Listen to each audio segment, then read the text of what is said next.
नमस्कार, मी नरेंद्र पाटील काळे आणि आपण पाहत आहात खबरनामा न्यूज, शेतकरी, कायदा आणि सत्याचा आवाज।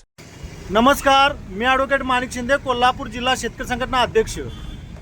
करवीर तालुक्यातील शेतकरी वर्ग गेल्या 3 दिवसापासून कोल्हापूर जिल्हाधिकारी कार्यालयाच्या दारामध्ये आपल्या शेताला रस्ता मिळावा या मागणीकरिता बसलेला आहे।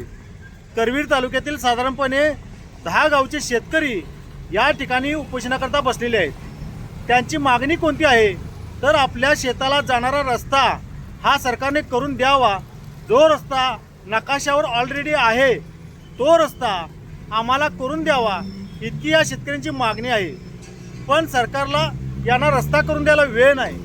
सरकारला मात्र समृद्धी महामार्ग करायला वेळ आहे, सरकारला नागपूर रत्नागिरी महामार्ग करायला वेळ आहे आणि सरकारला शक्तीपीठाच्या नावाखाली, गोंडस नावाखाली शक्तीपीठ करायला वेळ आहे। या सगळ्या मार्गांना शेतकऱ्यांनी विरोध केला असताना सरकारने हा महामार्ग करण्याचा घाट घातलेला आहे। पण ज्या शेतकऱ्यांची मागणी आहे की शेतातले रस्ते व्हावेत, मागणी असताना सुद्धा सरकार करत नाही आणि शक्तीपीठ महामार्गाला लोकांची मागणी नाही तरी सुद्धा सरकार तो रस्ता करत आहे, हे बरोबर नाही।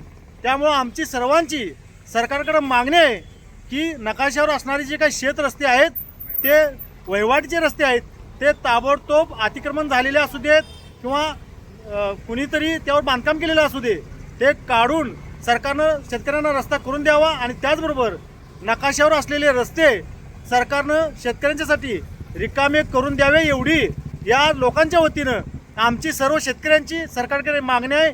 एवढंच या निमित्तानं सांगतो। धन्यवाद।